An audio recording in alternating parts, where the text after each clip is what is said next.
आज के टॉपिक से स्टार्ट करते हैं जो कि है मेंस्ट्रुअल साइकिल। ओके, चलिए तो शुरू करते हैं मेंस्ट्रुअल साइकिल से। अच्छा, मेंस्ट्रुअल साइकिल का दूसरा नाम क्या है? हम मेंस्ट्रुअल साइकिल को और क्या बोल सकते हैं? Reproductive cycle, right. Menstrual cycle को हम रिप्रोडक्टिव साइकिल भी बोल सकते हैं, ठीक है। सेकेंडली होती किसके अंदर है? फीमेल प्राइमेट्स के अंदर, है ना। फीमेल प्राइमेट्स के अंदर ये साइकिल होती है। नॉन प्राइमेट्स की बात करें तो उनके अंदर कौन सी साइकिल होती है? Oestrous cycle. लेकिन उसको अब हम डिस्कस नहीं करेंगे, अभी हम डिस्कस करेंगे मेंस्ट्रुअल साइकिल के लिए। तो फीमेल प्राइमेट्स जैसे कि मंकी, एप्स और हमारे अंदर, है ना, हमारे अंदर भी क्या होती है? Menstrual cycle. लेकिन किसके अंदर होती है? फीमेल के अंदर, ठीक है, फीमेल प्राइमेट्स। नेक्स्ट हम बात करें कि साइकिल कितने डेज की होती है। एनसीईआरटी की बात करें तो 28 या 29 डेज तक, है ना। एनसीईआरटी या अदर बुक्स की बात करें तो 28 या 29 डेज तक। लेकिन ये कैसा डाटा है? एवरेज, है ना। असल में जरूरी नहीं है कि ऐसा होता हो सकता है कि इससे कम हो या इससे ज्यादा डेज की साइकिल हो। तो नॉर्मली अगर हम बात करें तो 21 से लेके 35 इसके बीच तक क्या होता है? नॉर्मल होता है, नॉर्मल होता है, ठीक है। लेकिन अगर 21 से बिलो हो, 35 से एक्सटेंड कर जाए तो क्या होगा? अब नॉर्मल सिचुएशन, ठीक है। लेकिन इनके बीच में नॉर्मल होता है। लेकिन अगर अभी हम बुक की बात करें तो 28 से 29 डेज तक। नेक्स्ट हम बात करते हैं डेफिनेशन की। तो मेंस्ट्रुअल साइकिल की डेफिनेशन क्या होती है? The cyclic events starting from one menstruation कहां तक?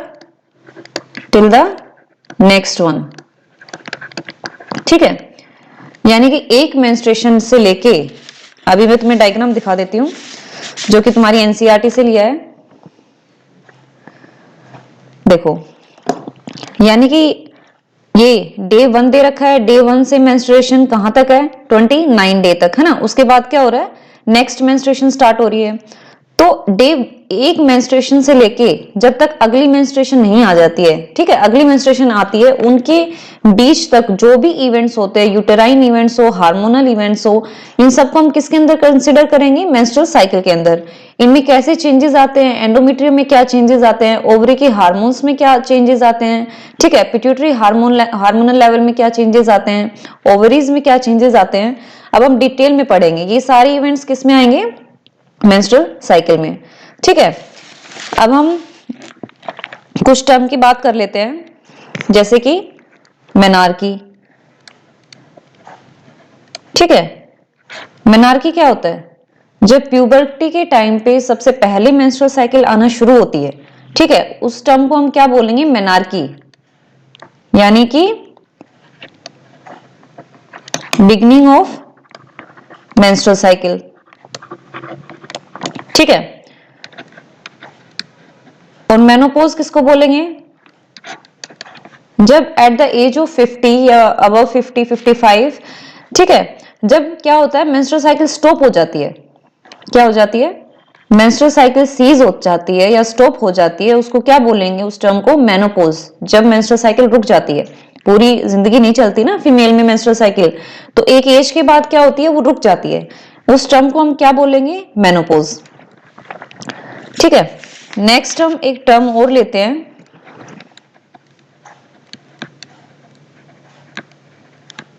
ठीक है, एमिनोरिया। इसको हम क्या बोलते हैं? Absence of menstruation. क्या बोलेंगे? कि जब मेंस्ट्रुएशन है ही नहीं, ठीक है, मेंस्ट्रुएशन ही एब्सेंट है, इसके लिए हम क्या टर्म यूज करेंगे? एमिनोरिया, ठीक है। नेक्स्ट टर्म हम लेते हैं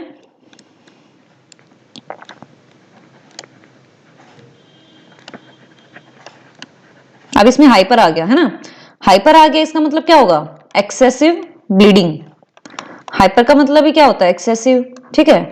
तो एक्सेसिव ब्लीडिंग, यानी कि ब्लीडिंग तो हो रही है लेकिन बहुत ज्यादा एक्सेस में हो रही है, ठीक है। इसके लिए हम क्या टर्म यूज करेंगे? हाइपरमेनोरिया, ठीक है। देखो, 20 से लेके 80 ml ये ब्लीडिंग क्या होती है? नॉर्मल होती है। 20 से लेके 80 ml तक मेंस्ट्रुअल साइकिल में ब्लीडिंग होती है, ये नॉर्मल होती है। लेकिन अगर इससे ज्यादा होती है या 100 या 100 से अबव होती है तो हम क्या टर्म यूज करेंगे? हाइपरमेनोरिया, ठीक है, एक्सेसिव ब्लीडिंग। नेक्स्ट टर्म क्या है? डिस्मेनोरिया। इसका क्या मतलब है? पेनफुल ब्लीडिंग, यानी ब्लीडिंग तो हो रही है लेकिन कैसी है?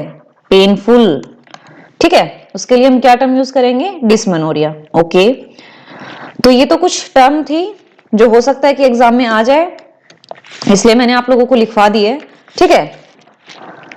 ये बेसिक है कुछ मेंस्ट्रुअल साइकिल का। आप लोगों को स्क्रीनशॉट लेना है, स्क्रीनशॉट ले लीजिए। एक बार दोबारा रिवाइज करवा दूं।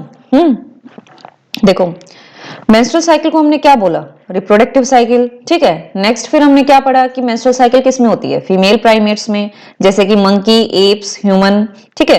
कितने डेज की साइकिल होती है? हम बुक के हिसाब से देख रहे हैं तो 28 to 29 डेज की साइकिल होती है, ठीक है। नेक्स्ट हमने क्या पढ़ा कि डेफिनेशन क्या होती है? क्या डेफिनेशन होती है? The cyclic events starting from one menstruation till the next one. जब एक मेंस्ट्रुएशन स्टार्ट होता है उससे लेके नेक्स्ट तक मेंस्ट्रुएशन के बीच में जितने भी इवेंट्स होते हैं, ठीक है, जितने भी साइक्लिक इवेंट्स होते हैं, यूटेराइन इवेंट, हार्मोनल, ओवेरियन, जितने भी चेंजेस आते हैं उसको हम किसके अंडर कंसिडर करेंगे? मेंस्ट्रुअल साइकिल के अंडर, ठीक है। जब अगली मेंस्ट्रुएशन साइकिल स्टार्ट होगी उसके बाद दोबारा इसमें ये सारे सिमिलर चेंजेस आएंगे, ठीक है। तो ये इवेंट्स का भी क्या हो गया? साइकिल हो गई ना, एक बार शुरू होगा फिर दोबारा फिर से शुरू होगा, ठीक है, अगली मेंस्ट्रुअल साइकिल में। नेक्स्ट हमने क्या पढ़ा? मेनार्की। मेनार्की क्या होता है? बिगनिंग ऑफ मेंस्ट्रुअल साइकिल, जब कोई मेंस्ट्रुअल साइकिल शुरू होती है। प्यूबर्टी के टाइम पे पहली बार जब मेंस्ट्रुअल साइकिल शुरू होती है उसको हम क्या बोलेंगे? मेनार्की। मेनोपॉज किसको बोलेंगे? जब मेंस्ट्रुअल साइकिल रुक जाती है, ठीक है, उसको हम क्या बोलेंगे? मेनोपॉज, ठीक है। ये कब होगी? एट द एज ऑफ 50 या 55।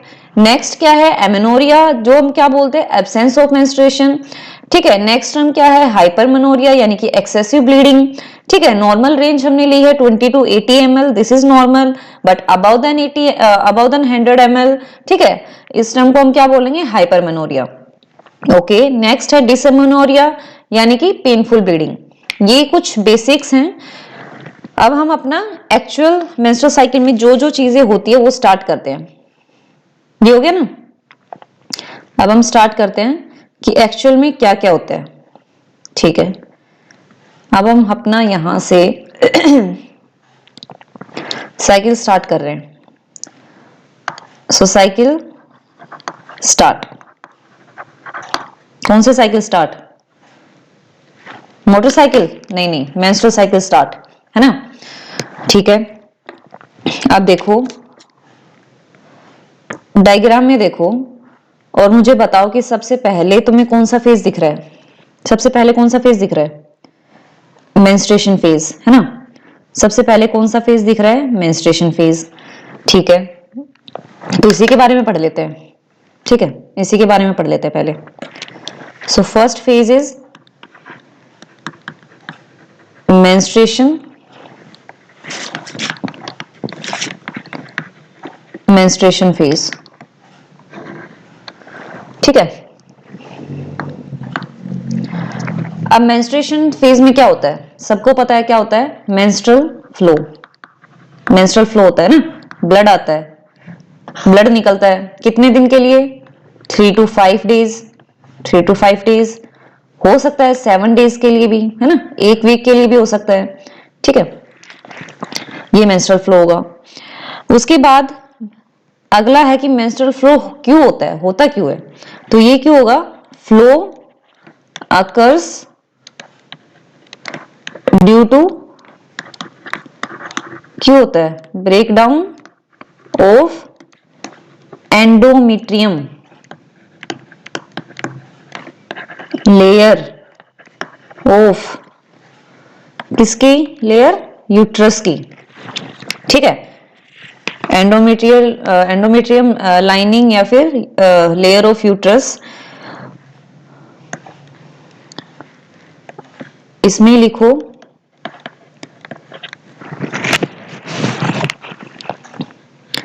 Blood vessels in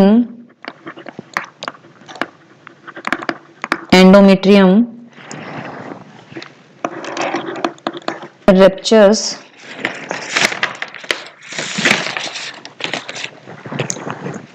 ruptures and form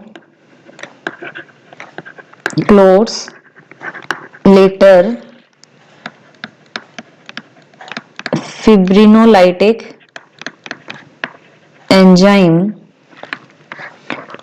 from the uterus। एक एक लाइन का मैं मतलब समझाऊंगी। अभी देखो क्या है, dissolve the uterus, uterus dissolve the clot in, मेरे साथ साथ लिखते चलो, तुम्हारे बोर्ड्स में भी काम आएंगे और नीट में भी। Liquid state which then comes out of cervix then vagina। ठीक है, अब देखो क्या बात हो रही है, क्या बात हो रही है। हमने क्या बोला इसमें कि मेंस्ट्रुअल फेज में क्या होता है, मेंस्ट्रुअल फ्लो है ना। मेंस्ट्रुअल फ्लो होता है 3 to 5 डेज के लिए, या फिर मैक्सिमम कितने डेज के लिए हो सकता है, 7 डेज के लिए। ठीक है, अगला हमने क्या बोला, flow occurs due to breakdown of endometrium layer of uterus. यानी कि ये जो फ्लो होता है वो किस लिए होता है, जो यूट्रस की जो एंडोमेट्रियम लेयर है, यूट्रस सबको पता है यूट्रस क्या होता है। देखो ये हम मान लेते हैं कि यूट्रस है, ठीक है, ये मान लो कि यूट्रस है, ये सर्विक्स है, ठीक है, ये वजाइना है, ये यूट्रस है। जो यूट्रस की सबसे बाहर वाली लेयर होती है उसको क्या बोलते हैं, पेरीमीट्रियम। ठीक है, और जो यूट्रस के जो अंदर जो लेयर होती है, यानी कि बीच में पेरीमीट्रियम के बाद जो लेयर होती है वो कौन सी होती है, मायोमीट्रियम। ठीक है, सबसे बाहर वाली लेयर होगी पेरीमीट्रियम, उसके अंदर कौन सी लेयर होगी, मायोमीट्रियम, और जो सबसे अंदर होगी, जिसकी अब हम बात कर रहे हैं, सबसे अंदर जो लेयर होगी उसको हम क्या बोलते हैं, क्या बोलते हैं, एंडोमेट्रियम, है ना, एंडोमेट्रियम बोलते हैं। तो जब मेंस्ट्रुअल फेज चलता है तो कौन सी लेयर ब्रेकडाउन होती है, कौन सी लेयर ब्रेकडाउन होगी, एंडोमेट्रियम लेयर। ठीक है, एंडोमेट्रियम लेयर किससे बनी होगी, ये भी ब्लड वेसल से बनी होगी ना, इसमें भी ब्लड होगा। ठीक है, तो जो ब्लड वेसल्स जो इसमें होती है वो क्या हो जाती है, रैप्चर हो जाती है। ठीक है, ब्लड वेसल जो इसमें होती है वो क्या हो जाती है, रैप्चर हो जाती है। और क्या होता है, उसके क्लोट्स बन जाते हैं, क्लोट्स बन जाएंगे, क्लोट्स ऐसे थक्के से बन जाएंगे ना, ऐसे क्लोट्स बन जाएंगे, ब्लड क्लोट्स, क्लोटिंग हो जाएगी। तो इन क्लोट्स को क्या होता है, तोड़ता कौन है, क्लोट्स को कौन तोड़ेगा, एक होता है फिब्रिनोलोटिक, ये मैंने लिखा है यहां पे, ये रहा फिब्रिनोलाइटिक एंजाइम। और ये एंजाइम कहां प्रेजेंट होगा, यूट्रस के अंदर। ठीक है, यूट्रस के अंदर प्रेजेंट होता है फिब्रिनोलाइटिक एंजाइम, जो कि ब्रेक डाउन करेगा इन क्लोट्स को। ठीक है, और किस में कन्वर्ट कर देगा, लिक्विड फॉर्म में, इन क्लोट्स को किस में कन्वर्ट कर देगा, लिक्विड फॉर्म में। लिक्विड फॉर्म यानी कि हम क्या बोलेंगे इसको, ब्लड। और ये जो ब्लड है फिर, ठीक है, ये जो भी ब्लड है वो किसके थ्रू बाहर आ जाएगा, सर्विक्स एंड देन वजाइना। ठीक है, वजाइना के थ्रू बाहर आ जाएगा, इसी को हम क्या बोलते हैं, मेंसेस। ठीक है, या फिर मेंस्ट्रुअल फ्लो। ये बात अब तक हुई है, समझ में आ गया सबको, दोबारा रिपीट करूं या समझ में आ गया। क्या बोला मैंने कि ये हमारा क्या है, यूट्रस, इसको यूट्रस कंसिडर कर लिया। ठीक है, अभी इसमें फैलोपियन ट्यूब वगैरह कुछ नहीं दिखाया है, इसमें फैलोपियन ट्यूब, ओवरी कुछ नहीं दिखाया है। ये फिलहाल इस, आप समझ रहे हो ना, ये क्या हो जाएगी, ये फैलोपियन ट्यूब हो जाएगी, ओवरी हो जाएगी। ठीक है, ये हमारे यूट्रस है। तो यूट्रस की जो सबसे बाहर वाली लेयर होती है वो क्या होती है, यूट्रस की सबसे बाहर वाली लेयर क्या होगी, पेरीमीट्रियम। ठीक है, पेरीमीट्रियम के अंदर वाली लेयर कौन सी होगी, यानी कि बीच वाली लेयर कौन सी होगी, मायोमेट्रियम। सबसे अंदर वाली लेयर कौन सी होगी, एंडोमेट्रियम। ठीक है, तो जो मेंस्ट्रुअल फेज होता है उसमें कौन सी लेयर ब्रेक डाउन होती है? एंडोमेट्रियम। इनकी ब्लड वेसल्स रैप्चर हो जाती है, ठीक है। तो जो ब्लड निकलेगा उसका क्या बन जाता है? क्लोट्स बन जाते हैं। क्लोट्स बन जाते हैं तो क्लोट्स तो बाहर नहीं आएंगे, ठीक है, ब्लड की फॉर्म में आएगा, लिक्विड फॉर्म में आएगा। तो उस क्लोट्स को लिक्विड फॉर्म में कन्वर्ट कौन करता है? Fibrinolytic enzyme. तो फिब्रिनोलाइटिक एंजाइम कहाँ प्रेजेंट होता है? यूट्रस के अंदर। यूट्रस सीक्रेट करता है, ठीक है, इसको लिक्विड फॉर्म में कन्वर्ट करने के लिए। देन ये किसके थ्रू बाहर आ जाता है? सर्विक्स एंड देन वजाइना, ठीक है। और इसी ब्लड को हम क्या बोलते हैं? मेंसेस। समझ में आ गया ये? तो बेसिकली ये किसकी होती है? ये कौन सी लेयर की होती है? एंडोमेट्रियम लेयर की वजह से। ओके, देखो डायग्राम में देखो, क्योंकि देखो एंडोमेट्रियम जो लेयर होती है सबसे अंदर वाली लेयर, उसका मेन फंक्शन क्या होता है? वो एंडोमेट्रियम लेयर खुद को प्रिपेयर करती है, ठीक है। वो प्रिपेयर होती है हार्मोन्स की मदद से, ठीक है।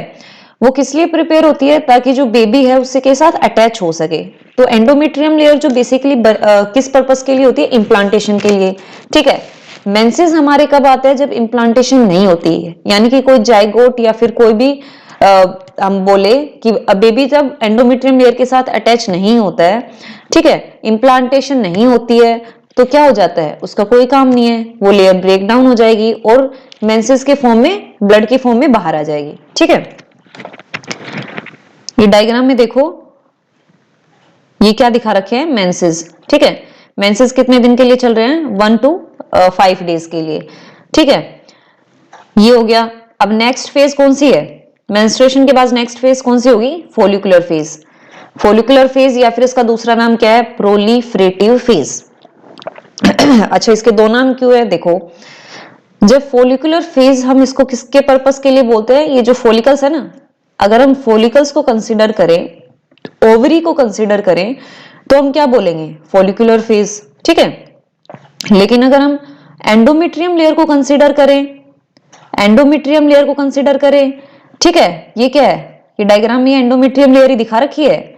जो देखो मेंसेस के बाद क्या होता है? ये धीरे धीरे कम हो गई है ना, कम हो गई, लेकिन उसके बाद क्या होता है? बढ़ना शुरू हो गई। एंडोमेट्रियम लेयर टूट गई ना, तो इसलिए कम कम हो गई, ठीक है, लेकिन उसके बाद धीरे धीरे क्या हो गई? फिर बढ़ना शुरू हो गई, है ना। अभी हम देखेंगे कि कैसे बढ़ रही है, क्यों बढ़ रही है। फिर बढ़ना शुरू हो गई, ब्लड वेसल्स भी ज्यादा हो गई हैं, ठीक है, इसकी ग्रोथ हो गई है।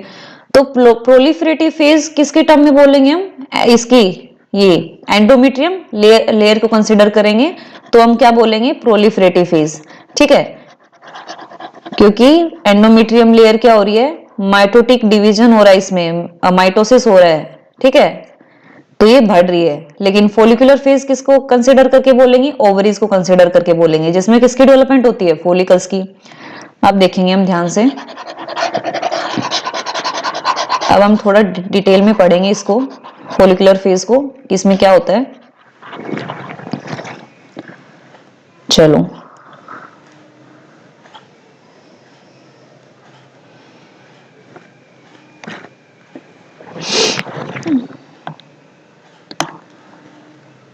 तो नेक्स्ट फेज कौन सी हो गई?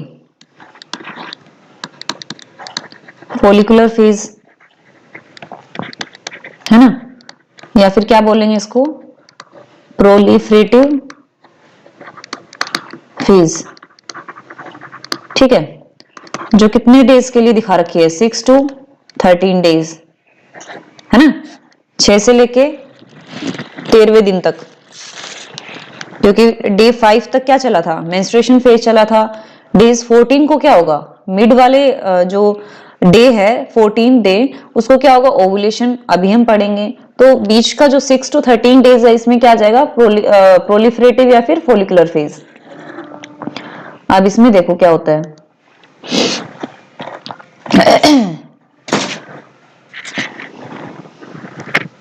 देखो, सबसे पहले हाइपोथैलेमस,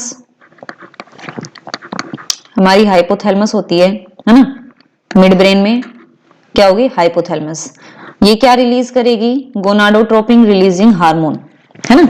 तो हाइपोथैलेमस जब कोई हार्मोन सीक्रेट करेगी तो किसके अंदर सीक्रेट करेगी? या एंटीरियर पिट्यूटरी के अंदर या पोस्टीरियर पिट्यूटरी के अंदर। तो ये hypothalamus gonadotropin releasing hormone secrete करती है, किसके अंदर करती है? एंटीरियर पिट्यूटरी, ठीक है।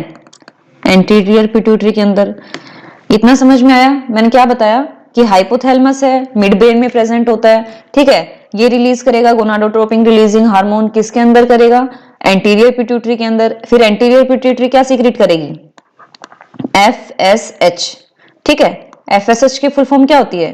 फोलिकुलर स्टिमुलेटिंग हार्मोन, है ना, फोलिकुलर स्टिमुलेटिंग हार्मोन। अब ये किस पे जाके एक्ट करेगा ये देखो। सबसे पहले ओवरी का स्ट्रक्चर सबने पढ़ा होगा, क्या आते हैं? प्राइमोडियल सेल, है ना। मैं थोड़ा बड़ा बना देती हूँ। प्राइमोडियल सेल हमारे अंदर प्रेजेंट होते ही हैं, ठीक है। बेसिकली प्राइमोडियल सेल तो हमारे अंदर प्रेजेंट होंगे ही।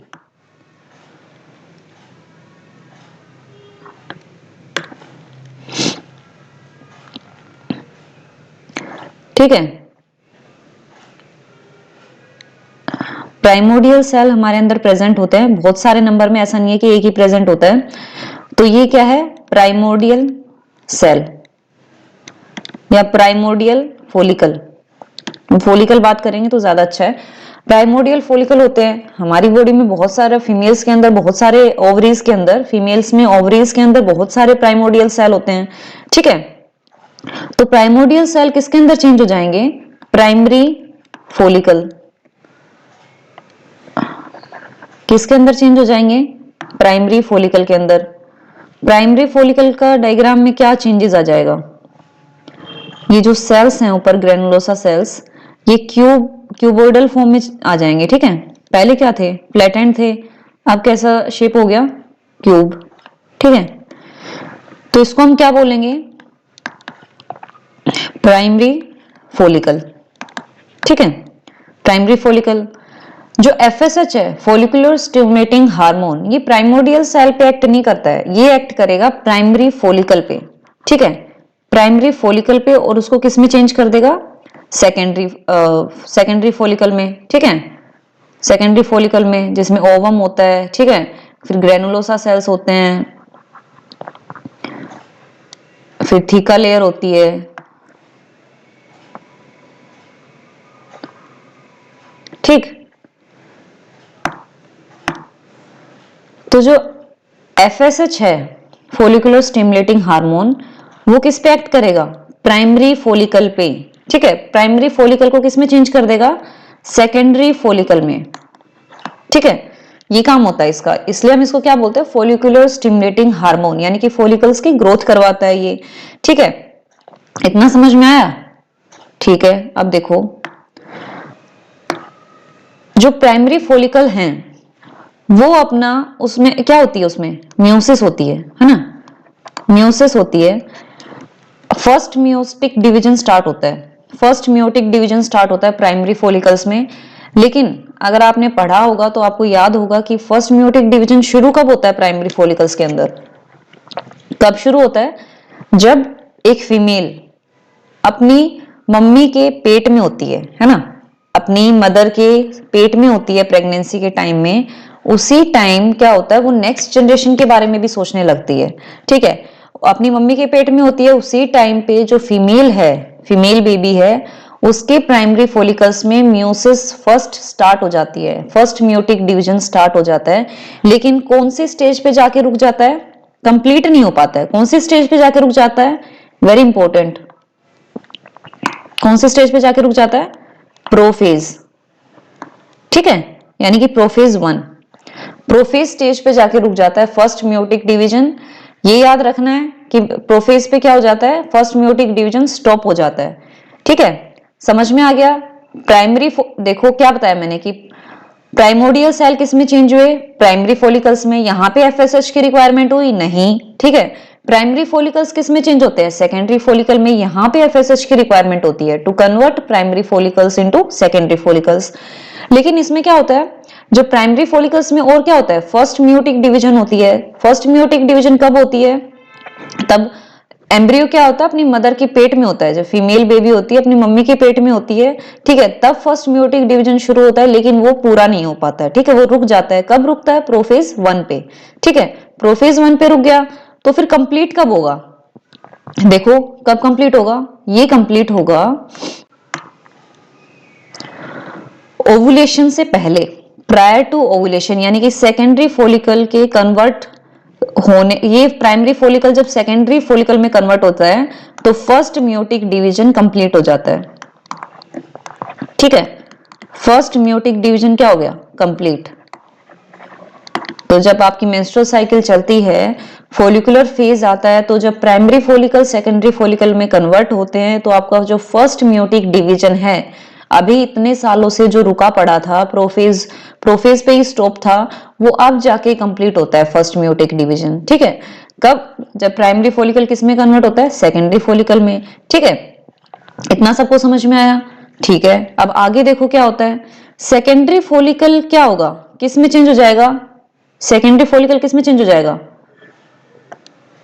मैच्योर फॉलिकल, यानी कि मैच्योर या फिर ग्राफियन फॉलिकल, है ना? ग्राफियन फॉलिकल इसमें कन्वर्ट हो जाएगा। कोई दिक्कत है यहां तक? प्राइमरी फॉलिकल कन्वर्ट हुआ सेकेंडरी में, फिर उसके बाद अल्टीमेटली और फॉलिकुलर डेवलपमेंट होके क्या बन जाता है? Mature Graafian follicle. ठीक है, देखो अच्छा, अगर हम बात करें कि सेकेंड मियोसिस कब कंप्लीट होगी? फर्स्ट मियोटिक डिवीजन तो कंप्लीट हो गया, ठीक है, सेकेंडरी फॉलिकल में कन्वर्ट हो गया, ग्राफियन फॉलिकल में कन्वर्ट हो गया, लेकिन सेकेंड मियोटिक डिवीजन कब कंप्लीट होती है? सेकेंड मियोटिक डिवीजन कंप्लीट होती है जब इसमें से मैच्योर ग्राफियन फॉलिकल्स में से क्या बाहर आता है? ओवुलेशन के टाइम ओवम, है ना? ओवा बाहर आता है। ओवा फिर किसके साथ कहां जाएगा? ओवा जाएगा फैलोपियन ट्यूब में, है ना? ओवा जब ओवुलेशन के टाइम पे ओवा क्या होगा? ग्राफियन फॉलिकल से रिलीज हो जाएगा और कहां जाएगा? फैलोपियन ट्यूब में। फैलोपियन ट्यूब में जाके वहां पे वो किसका वेट करता है? स्पर्म का, है ना? स्पर्म का वेट करता है। स्पर्म जब ओवम के कांटेक्ट में आता है तब क्या होता है? सेकंड मियोटिक डिवीजन कंप्लीट होती है।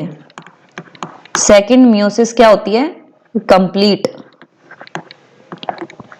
ठीक है, समझ में आ गया?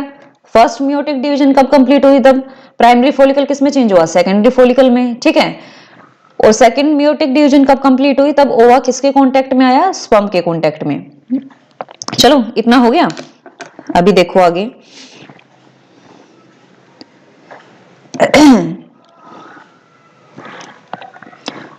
ये तो हमने डिवीजन की बात की थी, अब हम एक बार हार्मोनल लेवल पे और बात करते हैं।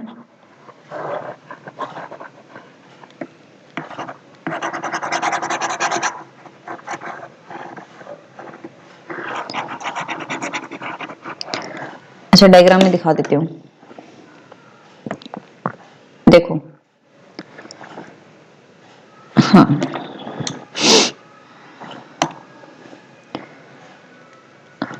ये हमारे प्राइमोर्डियल सेल हैं, किसमें चेंज हुए? प्राइमरी साइट उसमें प्राइमरी फॉलिकल्स में। ठीक है, प्राइमरी फॉलिकल्स किस में चेंज हुए? सेकेंडरी फॉलिकल्स में। ठीक है, सेकेंडरी फॉलिकल्स में। उसके बाद फॉलिकुलर डेवलपमेंट और होती है, मैच्योर ग्राफियन फॉलिकल्स बनते हैं। ठीक है, अब देखो, ये मैंने बताया था कि अंदर कौन से सेल्स होंगे? Granulosa cells. बाहर कौन से सेल्स होंगे? Theca sales. ठीक है, अब इसमें ये क्या है? ये हमारा क्या है? ओवम, है ना? ये हमारा ओवम है। ओवम के बाहर जो ये लेयर दिखाई दे रही है, ये क्या है? जोना पेलिसुडा। ठीक है, दिख रहा है ना? ये हमारा ओवम है। ओवम के बाहर जो लेयर दिख रही है क्या है? जोना पेलिसुडा। ठीक है, उसके बाद ये क्या है? कैविटी है, एंट्रम। ठीक है, उसके बाद ये जो सेल्स हैं ये क्या है? ये जो सेल्स हैं, अंदर वाले सेल्स हैं, ये क्या है? Granulosa cells. ठीक है, ग्रेनुलोसा सेल्स। और सबसे बाहर वाले सेल्स क्या हैं? Theca sales. ठीक है, ये पता है सबको? अब क्या होता है देखो, अब मैंने क्या बताया था कि FSH किस पे एक्ट किया? प्राइमरी फॉलिकल में। किस में चेंज किया? सेकेंडरी फॉलिकल्स में। फर्दर फॉलिकुलर डेवलपमेंट हुई। ठीक है, फिर FSH ने क्या किया? जो ये ग्रेनुलोसा सेल्स हैं, ग्रेनुलोसा सेल्स जो तुम्हें दिख रहे हैं, इसमें से क्या रिलीज करवाया? एस्ट्रोजन। ठीक है, FSH ने ग्रेनुलोसा सेल से क्या रिलीज करवाया? एस्ट्रोजन। ठीक है, ये देखो, अभी FSH का अमाउंट क्या है?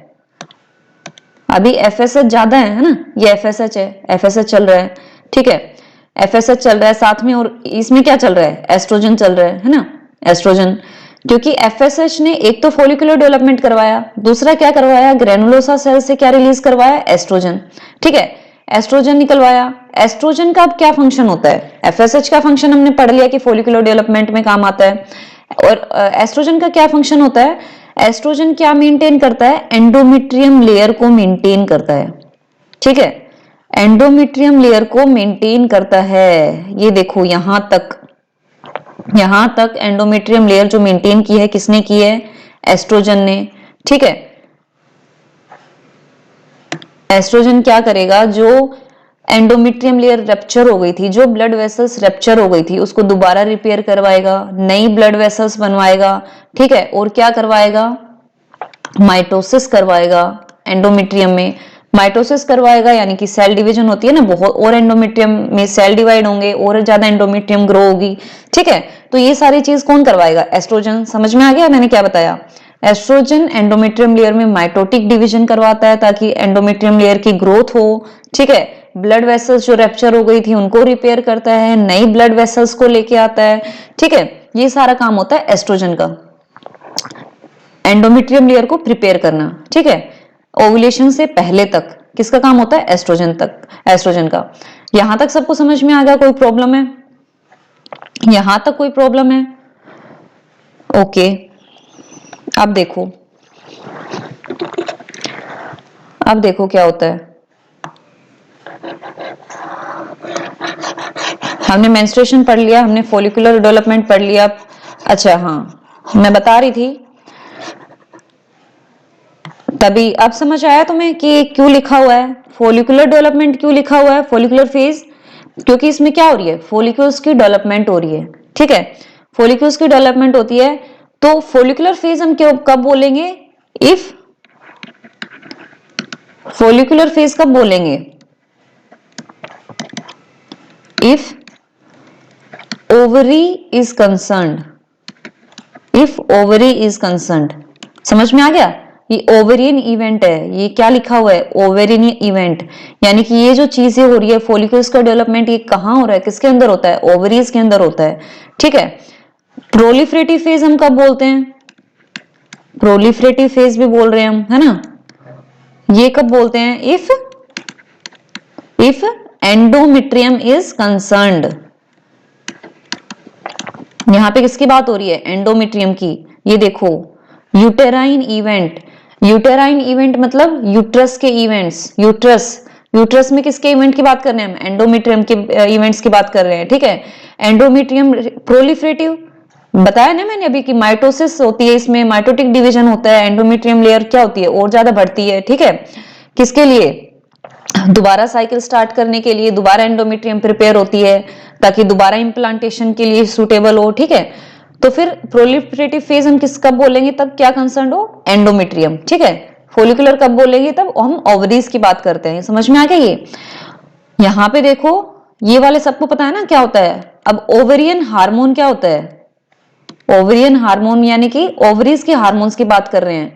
ये जो हमने अभी क्या पढ़ा है, एस्ट्रोजन पढ़ा है। एस्ट्रोजन किस में से निकला, ग्राफियन फोलिकल्स में से, है ना, तो ओवरीज में चल रहा है ना ये, एस्ट्रोजन ग्राफियन फोलिकल्स में निकला, इसलिए लिखा हुआ ovarian hormone level. Pituitary hormonal level क्यों लिखा हुआ है यहाँ पे, क्योंकि यहाँ पे कौन सी ग्लैंड की बात हो रही है, पिट्यूटरी ग्लैंड की बात हो रही है। एफएसएच कहां से निकला था, एफएसएच कहां से निकला था, एंटीरियर पिट्यूटरी से, ठीक है, एंटीरियर पिट्यूटरी से निकला था, इसलिए यहाँ पे क्या लिखा हुआ है, पिट्यूटरी हार्मोनल लेवल। और एंटीरियर पिट्यूटरी को किसने स्टिमुलेट किया था एफएसएच रिलीज करने के लिए, हाइपोथैलेमस ने, ठीक है। समझ में आ गया ये सबको, चलो ठीक है। नेक्स्ट हम किसकी बात करेंगे, फोलिकुलर और प्रोलिफरेटिव फेज के बाद कौन सी फेज आती है, ओवुलेशन, है ना, ओवुलेशन फेज आती है।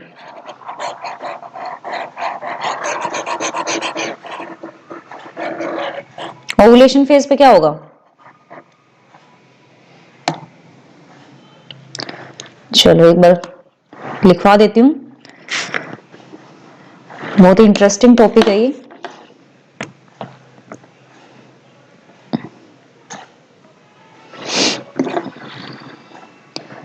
नेक्स्ट फेज कौन सी होगी? ओवुलेशन, ठीक है, ओवुलेशन। देखो अब ओवुलेशन में क्या होगा, क्या होता है ओवुलेशन में? डे, सबसे पहले तो ये डे 14th पे होगी, ठीक है, डे 14th पे होगी। LH सर्ज होगा, अभी बताती हूँ क्या मतलब होता है इसका। LH सर्ज अकर्स, ठीक है, Graafian follicle moves to the surface of ovary. Graphian follicle moves to the surface of ovary and ruptures ovum और क्या बोलेंगे इसको, secondary oocyte release. Secondary oocyte है ना, सेकेंडरी oocyte है, सेकेंड म्योटेटिक डिवीजन कब कंप्लीट करेगा? तब स्पर्म कांटेक्ट में आएगा, ठीक है। ओवम रिलीज इन, किसमें रिलीज हो जाएगा? फैलोपियन ट्यूब, ठीक है। चलो और क्या है? FSH दिखाई दे रहा है, ये दिखाई दे रहा है, मैं थोड़ा बड़ा करूं, चलो। FSH LH attain a peak level in middle of the cycle, that is 14th day, ठीक है। FSH और LH attain the peak level in the middle of the cycle. Estrogen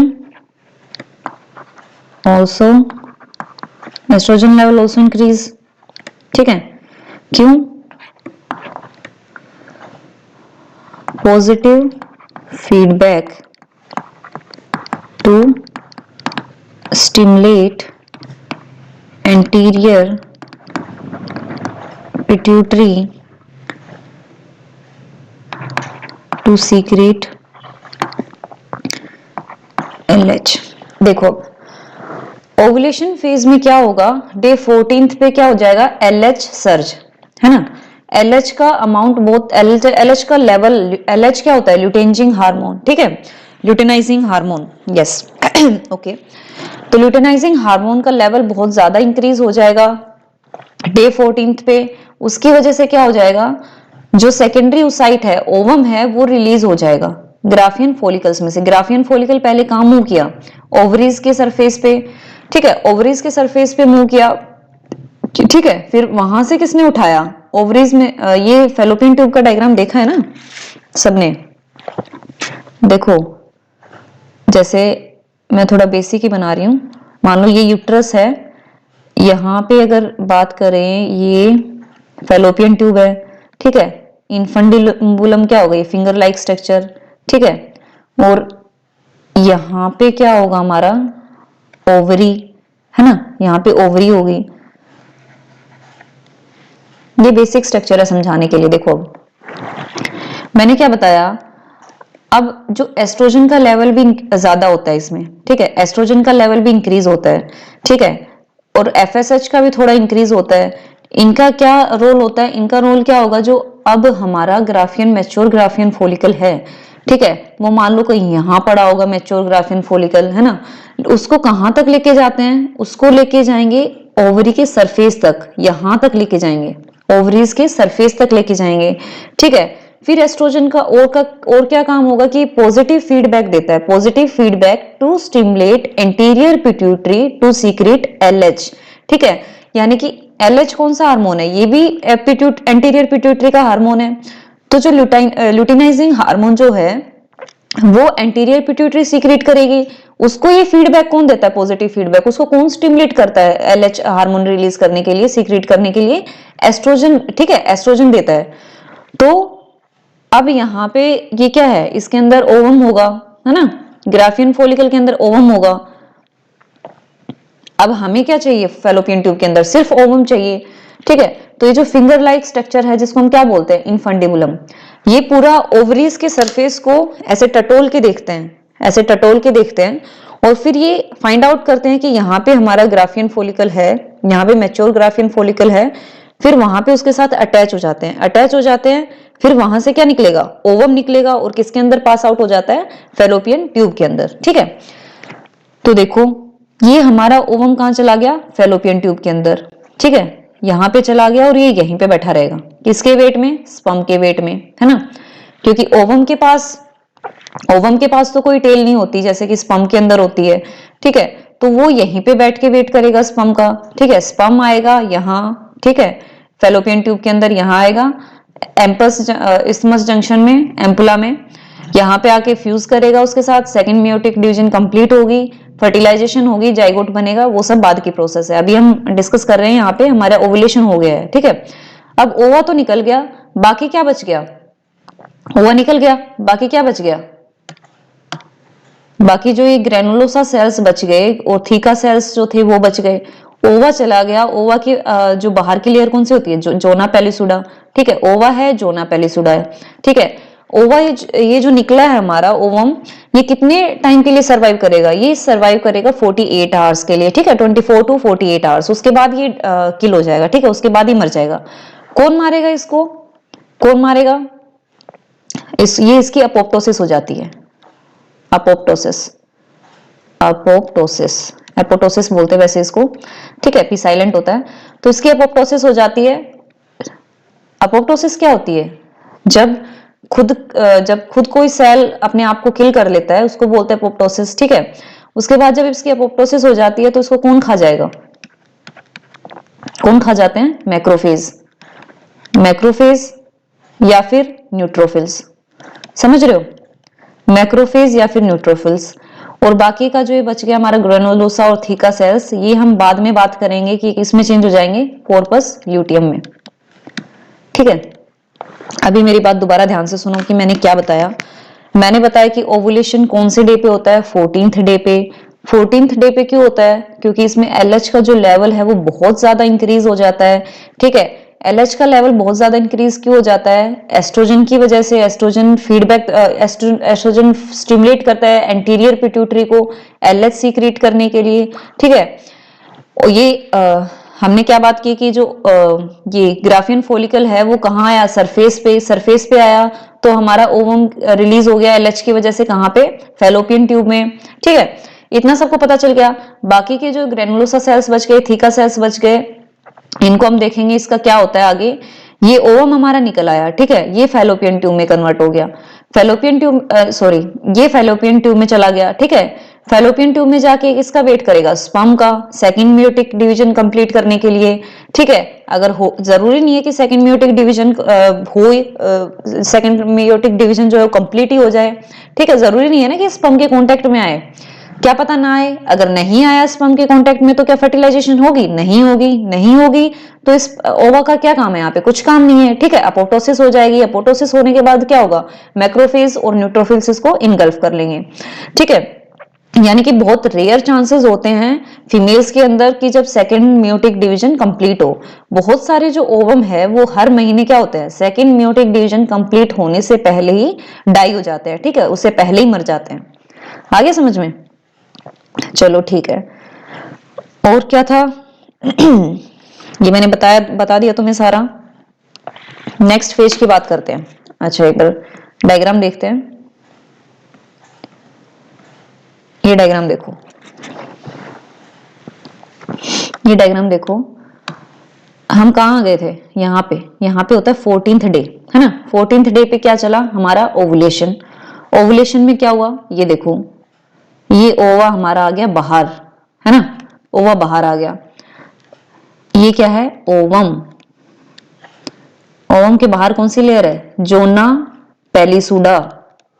ध्यान से देखो, ध्यान से देखो, ठीक है, जोना पेलिसुडा। और उसके बाहर ये तुम्हें सेल्स दिखाई दे रहे होंगे, है ना, ये थोड़ी सी ग्रेनुलोसा सेल्स जैसे, इनको हम क्या बोलते हैं? कोरोना रेडिएटा, ठीक है, कोरोना रेडिएटा बोलते हैं, ठीक है, समझ में आ गया ये।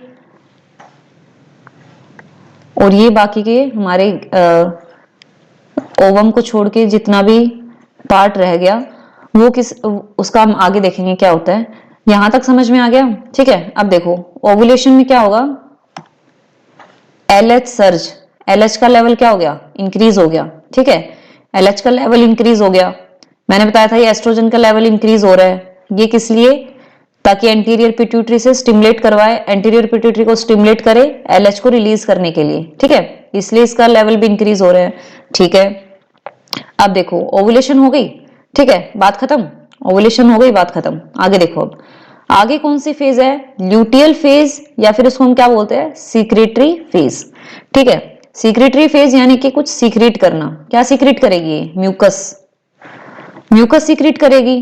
क्यों, इम्प्लांटेशन को बढ़ावा देने के लिए, कि इम्प्लांटेशन हो जाए, ठीक है, बेबी अटैच हो जाए, जाइगोट अटैच हो जाए इसके एंडोमेट्रियम लेयर के, इसलिए म्यूकस सीक्रेट करेगी, ठीक है, म्यूकस सीक्रेट करेगी। यहाँ पे भी स्पर्म आए, स्पर्म आएगा उसकी मोटिलिटी बढ़ाने के लिए, वो आएगा, ओवा के साथ फ्यूज होगा, ठीक है, सेकेंडरी म्यूटिक डिवीजन कंप्लीट होगी, फर्टिलाइजेशन होगी, फिर इम्प्लांटेशन होगी, ठीक है, इन सब के लिए भी म्यूकस जरूरी होता है, ठीक है। ल्यूटियल फेज क्यों बोला है, ल्यूटियल फेज ये देखो ये क्यों बोला है, 15th डे के बाद जब तक नेक्स्ट साइकिल स्टार्ट नहीं हो जाती तब तक क्या चला हमारा, ल्यूटियल फेज।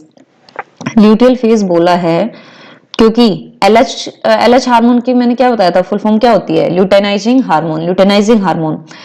अब ये जो LH है, ये जो बाकी का जो प्रोडक्ट, ये बाकी का जो पार्ट बच गया ना, ओवम को हटा के बाकी का जो पार्ट बच गया, इसको ल्यूटेनाइज करवा देता है, इसलिए हम इसको क्या बोलते हैं, ल्यूटेनाइजिंग हार्मोन, ठीक है। इस पार्ट को ल्यूटेनाइज करवा देता है और किसमें कन्वर्ट कर देता है, कोर्पस ल्यूटियम, किसमें कन्वर्ट कर दिया, कोर्पस ल्यूटियम, समझ में आया, ठीक है।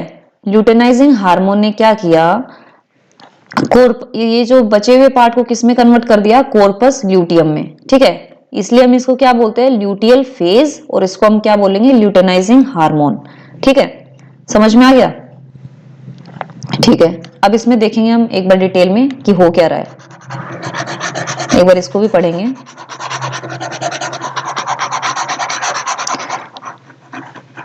मैंने बता दिया है कि इनको ऐसे बोलते क्यों हैं। अब आगे देखो,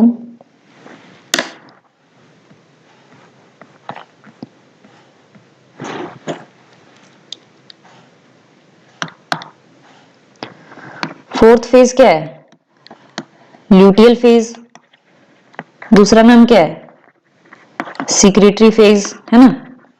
सीक्रेटरी फेज क्या सीक्रेट करेगी, म्यूकस। ल्यूटियल फेज क्यों बोला, LH हार्मोन की वजह से, क्योंकि ये ल्यूटेनाइज करवा देता है बाकी पार्ट्स को, ठीक है। इसमें क्या होता है, इसमें क्या होगा, ल्यूटियल फेज में क्या होगा, देखो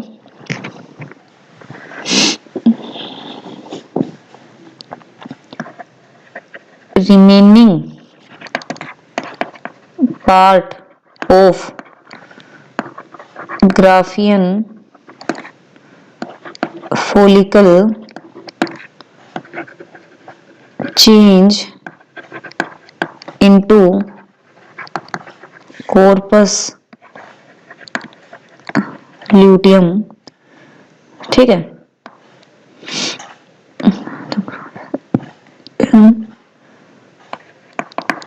with the help of luteinizing hormone, ठीक है। corpus luteum secretes, क्या सीक्रेट करेगा, प्रोजेस्ट्रॉन। प्रोजेस्ट्रॉन क्यों सीक्रेट करेगा, मेंटेन, प्रोजेस्ट्रॉन का क्या काम है, maintain endometrium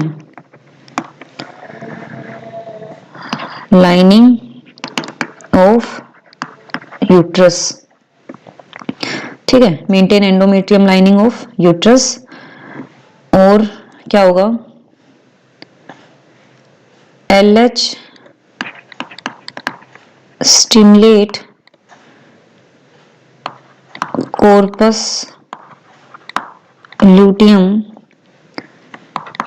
to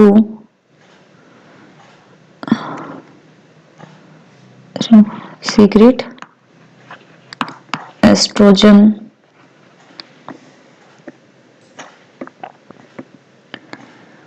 to secrete estrogen.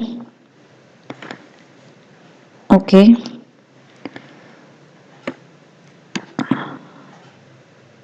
If no fertilization, बताती हूँ तुम्हें क्या होता है ये. If no fertilization, corpus luteum क्या हो जाएगा? डीजनरेट हो जाएगा. डीजनरेट किसमें? कॉर्पस एल्बिकन्स में. ठीक है, एल्बिकन्स में. एस्ट्रोजन कहाँ गया? एस्ट्रोजन, ये एस्ट्रोजन, ये इनहिबिट FSH LH. अब देखो ल्यूटियल फेज में क्या होता है कि जो remaining part of Graafian follicle, जो ग्राफियन फॉलिकल का बाकी का जो पार्ट बच गया, ठीक है, बाकी के ग्रेनुलोसा सेल्स बच गए, थीका सेल्स बच गए, वो किस में चेंज हो जाते हैं? कॉर्पस ल्यूटियम में. ठीक है, कॉर्पस ल्यूटियम में चेंज हो जाएगा. कौन चेंज करेगा? Luteinising hormone. यहां तक कोई डाउट है किसी को? ठीक है, कोई डाउट नहीं है ना? ठीक है, आगे देखो. अब कॉर्पस ल्यूटियम का क्या काम होता है? कॉर्पस ल्यूटियम का क्या काम होगा? वो प्रोजेस्टेरोन सीक्रेट करेगा. प्रोजेस्टेरोन सीक्रेट करेगा. प्रोजेस्टेरोन सबको पता है. प्रोजेस्टेरोन क्या काम करेगा? Maintain endometrium lining of uterus. अब देखो ध्यान से सुनो. ओवा हमारा निकल गया, ठीक है, हमारा ओवम रिलीज हो गया. अब क्या होगा? जो बाकी का पार्ट जो बचता है, बाकी के ग्रेनुलोसा सेल्स बचते हैं, थीका सेल्स बचते हैं, वो क्या करेंगे? वो एकदम मतलब उनको तसल्ली हो जाती है कि अब हमारा ओवा चला गया है, अब हमारी फर्टिलाइजेशन ही होगी. हमारे ओवम की ओवा और स्पर्म मिलेंगे, अब फर्टिलाइजेशन होगी. अब हम जल्दी से क्या करते हैं? यूट्रस की लाइनिंग को मेंटेन करते हैं, हम अपनी एंडोमेट्रियम को तैयार करते हैं. अब बेबी आने वाला है, ठीक है, इम्प्लांटेशन होने वाला है, तो वो फटाक से अपना काम करना शुरू कर देते हैं. कॉर्पस ल्यूटियम फट से जाके क्या करेंगे? प्रोजेस्टेरोन सीक्रेट करेंगे. वो प्रोजेस्टेरोन क्या करेगा? मेंटेन करेगा एंडोमेट्रियम लाइनिंग को. ठीक है, मैंने बताया था कि एंडोमेट्रियम लाइनिंग को पहले कौन मेंटेन कर रहा था? एस्ट्रोजन मेंटेन कर रहा था. ठीक है, लेकिन प्रोजेस्टेरोन क्या होता है? और स्ट्रॉन्गर हार्मोन होता है. ठीक है, एंडोमेट्रियम लाइनिंग को और ज्यादा मेंटेन करता है. जो ब्लड वेसल्स होता है, देखो कहां गया, जो एंडोमेट्रियम लाइनिंग में जो ब्लड वेसल्स जो एस्ट्रोजन ने बनाई हैं, उनको क्या कर देता है? और ज्यादा कोइल कर देता है, कोइल्ड कर देता है, ग्लैंड्स को कोइल कर देता है. ये किस लिए? ताकि सरफेस एरिया इंक्रीज हो. ठीक है, मेंटेन करता है एंडोमेट्रियम लाइनिंग को, और ज्यादा ब्लड वेसल्स इंक्रीज कर देता है, इनको कोइल कर देता है. ठीक है, यूट्रस की लाइनिंग को इम्प्लांटेशन के लिए मेंटेन करके रखता है. फिर क्या होता है?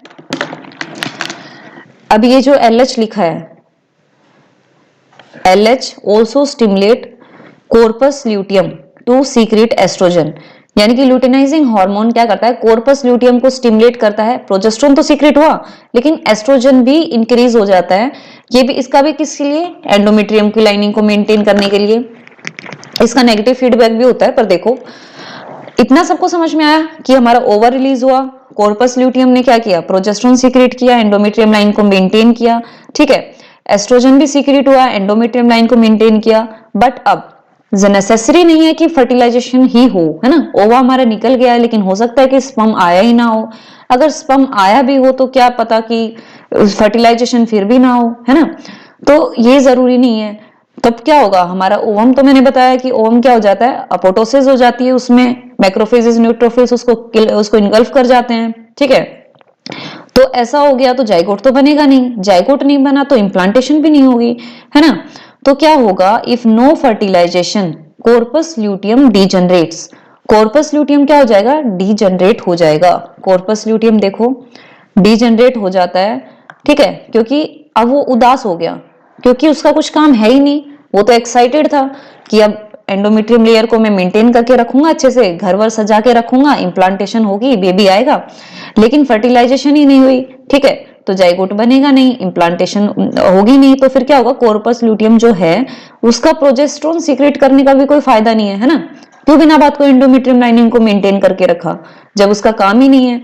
तो कॉर्पस ल्यूटियम डिजेनरेट हो जाएगा। कॉर्पस ल्यूटियम डिजेनरेट होके क्या बना लेगा, कॉर्पस एल्बिकन्स। ये क्या होता है, येलो बॉडीज होती है, ठीक है, येलो स्ट्रक्चर होता है कॉर्पस एल्बिकन्स, इसमें कन्वर्ट हो जाएगा। इतना सबको समझ में आया, ठीक है, इतना सबको समझ में आ गया।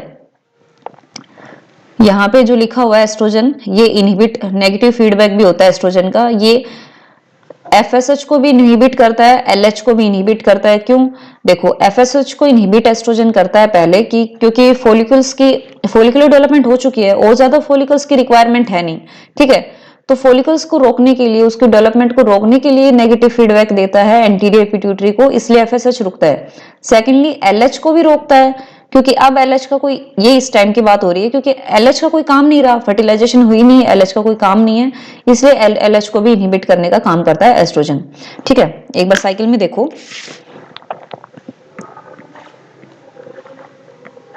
यहाँ पे देखो, यहाँ पे देखो, ये हमारा कहाँ है, हाँ, हमारा ओवा बाहर चला गया, ये बाकी के ग्रेनुलोसा सेल्स बच गए, थीका सेल्स बच गए, किसमें कन्वर्ट हो गए, कॉर्पस ल्यूटियम में, है ना, कॉर्पस ल्यूटियम में। किसने करवाया, LH हार्मोन ने करवाया, LH हार्मोन ने करवाया, ठीक है। देखो अब FSH का कुछ काम नहीं है, ठीक है। एस्ट्रोजन ने क्या किया, जो एस्ट्रोजन पीक आई थी ना, इसने बाद में FSH को भी इनहिबिट कर दिया इंटीरियर पिट्यूटरी से, क्योंकि उसका कुछ काम नहीं है, फोलिकल्स डेवलप होने थे, हो गए, अब क्या काम, आगे कुछ नहीं है, तो FSH को इनहिबिट करवाता है। आगे देखो, ये हमारा LH, ठीक है, LH क्या करेगा, कॉर्पस ल्यूटियम को मेंटेन करके रखेगा, ठीक है। अब यहाँ पे क्या हो रहा है, यहाँ पे हमारी एंडोमेट्रियम लाइन, मैंने बताया था कि प्रोजेस्टेरोन की वजह से और ज्यादा मेंटेन हो रही है, ब्लड वेसल्स इंक्रीज हो रहे हैं, ठीक है, कोइल्ड हो रहे हैं, ठीक है। तो ये सारा काम किसका है, प्रोजेस्टेरोन का। ये देखो प्रोजेस्टेरोन की वजह से हो रहा है, ठीक है। बाद में एस्ट्रोजन भी इंक्रीज होने लग गया, ठीक है, एस्ट्रोजन भी ये काम करवा सकता है। लेकिन क्या होता है कि कॉर्पस ल्यूटियम बाद में फर्टिलाइजेशन नहीं हुई, तो क्या होता है, कॉर्पस ल्यूटियम बाद में क्या हो जाता है, डिजेनरेट हो जाता है। रिग्रेसिंग कॉर्पस ल्यूटियम का क्या मतलब है कि देखो ये और ज्यादा कम होता जा रहा है, डिजेनरेट होता जा रहा है, और लास्ट में क्या बन जाएगा, कॉर्पस एल्बिकन्स, ठीक है, कॉर्पस एल्बिकन्स। ये क्या होती है, येलो बॉडी होती है, ठीक है। यानी कि अब कॉर्पस ल्यूटियम का इन सब का काम खत्म, अब होगी नेक्स्ट साइकिल शुरू, ठीक है। ये उदास हो गए, अब चलो इस महीने काम नहीं बना है, चलो अगले महीने देखते हैं कि हो सकता है तब हमारा जो मेहनत है वो सफल हो जाए, तो अगली साइकिल में दोबारा कोशिश करते हैं। दोबारा ये सारे साइक्लिक इवेंट्स होते हैं जो हमने पढ़े थे मेंस्ट्रुअल साइकिल की डेफिनेशन में, ठीक है। एस्ट्रोजन है, देखो एस्ट्रोजन अब पीक पे आ गया, LH हार्मोन, क्योंकि वो क्या करता है, मैंने बताया था कि एंटीरियर पिट्यूटरी को स्टिमुलेट करता है, किस लिए, LH हार्मोन को इनहिबिट करने के लिए, क्योंकि उसका काम रह नहीं गया है, ठीक है, उसका काम नहीं रहा है, तो उसको इनहिबिट करवा देता है। बाद में अपनी जो नेक्स्ट साइकिल है वो दोबारा